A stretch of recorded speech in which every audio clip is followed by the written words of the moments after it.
Hi, welcome to my series, Beginner Guitar Basics, where we just get you start playing. Now this week's episode, we're going to learn how to read guitar tab. Now guitar tab is a very powerful tool that will help you teach yourself how to learn songs and chords.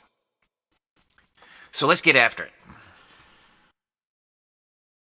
So this is what a typical chord chart would look like if you're just wanting to learn a bunch of chords. This isn't in song form or anything, it's just basically a paper with a bunch of chords on it.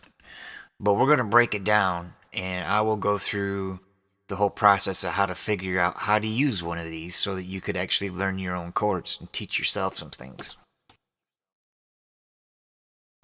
So let's start with just the basics. Here we have a picture of a hand, a guitar neck, and the actual chord chart. So you have number 1, which would be your index finger. Number 2, which would be your middle finger. Number 3, which would be your ring finger. And number 4, which would be your pinky. And then it'll sometimes say T for thumb. Now, all the vertical lines represent the name of the string.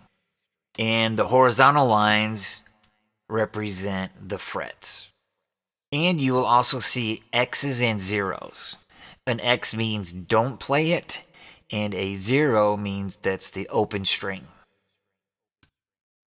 So let's take this D chord for instance.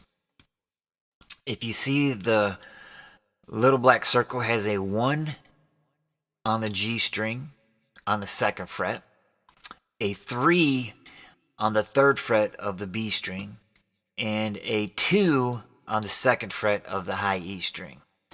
It also has 2 X's, an X on the low E string and an X on the A string, which means do not play. And then a 0 on the D string, which would make that the open string. So if we follow the chord chart, this is what the chord would sound like.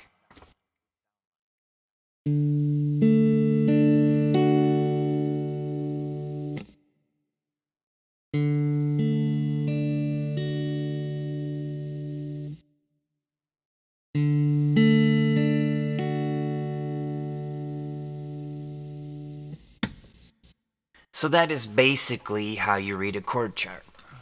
So let's do another one. You want to do a G chord. Let's do a G chord. So as you can see on this chord chart, it's a little bit different. The circles aren't blacked in.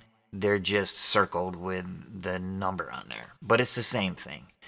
First finger on the 2nd fret of the A string. 2nd finger on the 3rd fret of the low E string.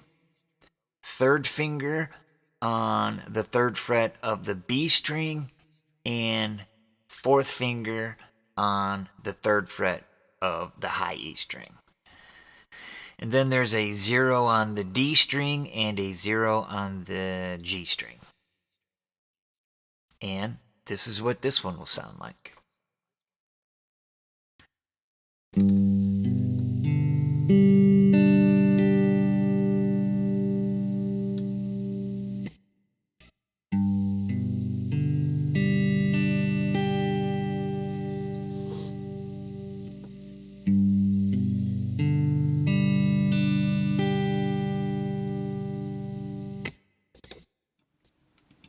Well, there you go.